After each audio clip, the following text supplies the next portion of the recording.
So hey guys, welcome to YouTube channel tech कंजिप।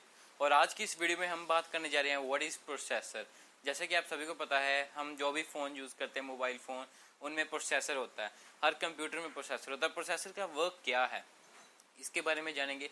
और processor के कंपोनेंट्स, जिनके बारे में बहुत सारे मैसेजेस आते हैं कि प्रोसेसर क्या है, प्रोसेसर के कोर्स क्या होते हैं, गीगाहर्ट्ज़ क्या होता है, नैनोमीटर टेक्नोलॉजी क्या है, तो इन सभी का बारे में हम बात करेंगे। सबसे पहले हम बात करते हैं जहाँ से ये प्रोसेसर शुरू होता है, जो कि है कोर्टेक्स, जो कि ARM कंपनी है, जो कि कोर्टेक्स को डिज़ाइन करती है। ठीक है, सबसे पहले हम जानते हैं व्हाट इज़ प्रोसेसर। जैसा कि आपके पास गाड़ी होगी और आप जब भी गाड़ी लेने जाते हैं, सबसे पहले पूछते हैं ये इंजन कौन सा है, इंजन कौन सा है गाड़ी के अंदर, और गाड़ी के इंजन की कितनी हाउस पावर है, कैसे ये चलता है, कितनी पावर है इसकी। तो वैसे ही सेम वर्क करता है प्रोसेसर मोबाइल के अंदर। प्रोसेसर इंजन ही है इस मोबाइल का। ठीक है, जितना बढ़िया प्रोसेसर वर्क करेगा, उतना ही एफिशिएंसी आपकी फ़ोन की होगी, उतनी जल्दी आपका फ़ोन चलेगा, हैंग कम से कम होगा। ठीक है, अब एक प्रोसेसर का अच्छे होने में बहुत सारे कंपोनेंट्स इन्वॉल्व होते हैं, तो इन सभी कंपोनेंट्स को आज हम डिस्कस करेंगे। तो सबसे पहले बात करते हैं ARM कोर्टेक्स। अब एक कोर्टेक्स जो है वो एक डिज़ाइन होता है। कोर्टेक्स को कहते हैं डिज़ाइन। जैसा कि हम अपने घरों का नक्शा बनवाते हैं या मैप जिसे कहते हैं वो बनवाते हैं, तो एक आर्किटेक्ट के पास जाते हैं जो कि अच्छा हो और वो बढ़िया सा नक्शा बना के दे, जिसके सहायता से हमें अपना जो हम घर बनाना चाहते हैं वो अच्छा बने और एफिशिएंस भी हो। ठीक है, तो वैसे ही ARM एडवांस रिस्क मशीन है, एक कंपनी है जो कि प्रोसेसर का डिज़ाइन करती है, प्रोसेसर के स्ट्रक्चर को डिज़ाइन करती है, और ये आर्किटेक्ट है। ठीक है, प्रोसेसर्स की। ठीक है, अब हमारे पास एक प्रोसेसर है, प्रोसेसर स्क्वायर शेप का होता है। ठीक है, अब प्रोसेसर है स्क्वायर शेप का, तो इसमें कितने सारे कमरे बन सकते हैं। अब एक प्रोसेसर है, उसमें एक कमरा बनाते हैं, लेकिन उसकी बहुत सारी स्पेस खाली है, तो वो एफिशिएंट नहीं है प्रोसेसर, क्योंकि प्रोसेसर को अच्छे से डिज़ाइन नहीं किया गया। इसलिए जो ARM कंपनी है सबसे बेस्ट कंपनी मानी जाती है, जो कि प्रोसेसर्स को डिज़ाइन करती है, जो कि बहुत ही अच्छा डिज़ाइन करती है। स्नैपड्रैगन, जीनोस, सभी जो प्रोसेसर है वो ARM डिज़ाइन करती है। ठीक है, तो आपको पता चल गया कोर्टेक्स क्या है। कोर्टेक्स है डिज़ाइन, स्ट्रक्चर, जो कि स्ट्रक्चर होती है किसी भी प्रोसेसर के।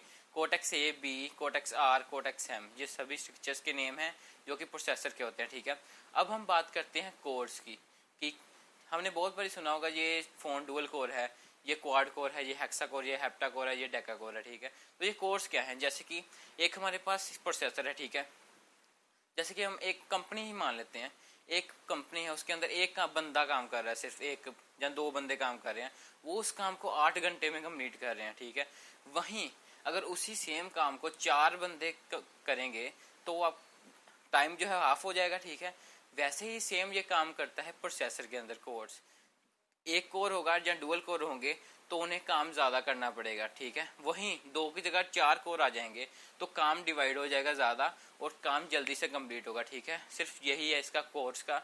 अब कोर्स का आपको समझ लग गया है कि जितने ज़्यादा कोर्स होंगे उतनी जल्दी हमारा काम होगा, उतनी फ्रीक्वेंटली काम होगा, उतना कम हैंग होगा, लोड कम आएगा। एक प्रोसेसर के एक कोर के ऊपर ज़्यादा लोड आता है, लेकिन अगर डिवाइड हो गया काम तो जो लोड है वो कम हो जाएगा बहुत ज़्यादा, और हमारा काम इजीली हो जाएगा। ठीक है, अब हमें पता चल गया कोर्स।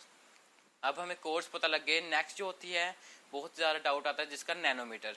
NM आपने बहुत बार सुना होगा, ये 10 नैनोमीटर की टेक्नोलॉजी से बना है, ये 7 नैनोमीटर, ये 14 नैनोमीटर। हर प्रोसेसर की अलग अलग टेक्नोलॉजी से बनता है प्रोसेसर। ठीक है, जैसे कि एप्पल ने भी रिसेंटली लॉन्च किया है A12 प्रोसेसर चिपसेट, जिसमें उन्होंने 7 नैनोमीटर की टेक्नोलॉजी का यूज़ किया है। अब ये नैनोमीटर टेक्नोलॉजी है क्या, उसके बारे में बात करते हैं हम।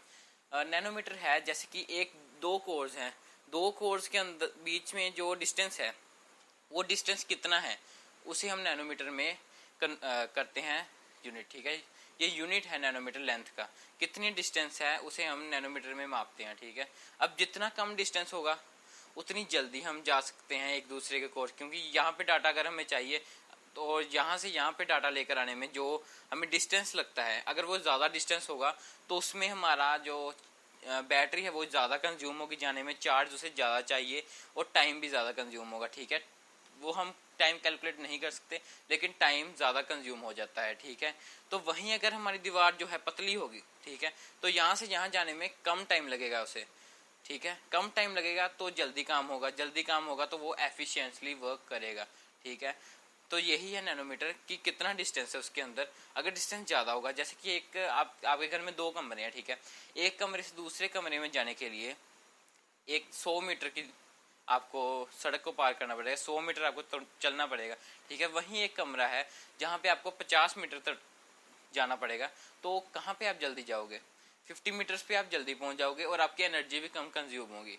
तो यही है सिर्फ, क्योंकि जो नैनोमीटर है, एक प्रोसेसर के अंदर मिलियंस ऑफ ट्रांजिस्टर्स लगते हैं, उन ट्रांजिस्टर्स के बीच में जो डिस्टेंस है वो नैनोमीटर का डिस्टेंस होता है, ठीक है। कितने नैनोमीटर है? वो 7 नैनोमीटर का डिस्टेंस है एप्पल की A12 चिप में, ठीक है। स्नैपड्रैगन प्रोसेसर होता है, मीडियाटेक प्रोसेसर है, इन सभी में सेम ही टेक्नोलॉजी काम करती है, सिर्फ काम करने का तरीका अलग अलग, टेक्नोलॉजी यूज कौन सी की है वो अलग अलग है, ठीक है।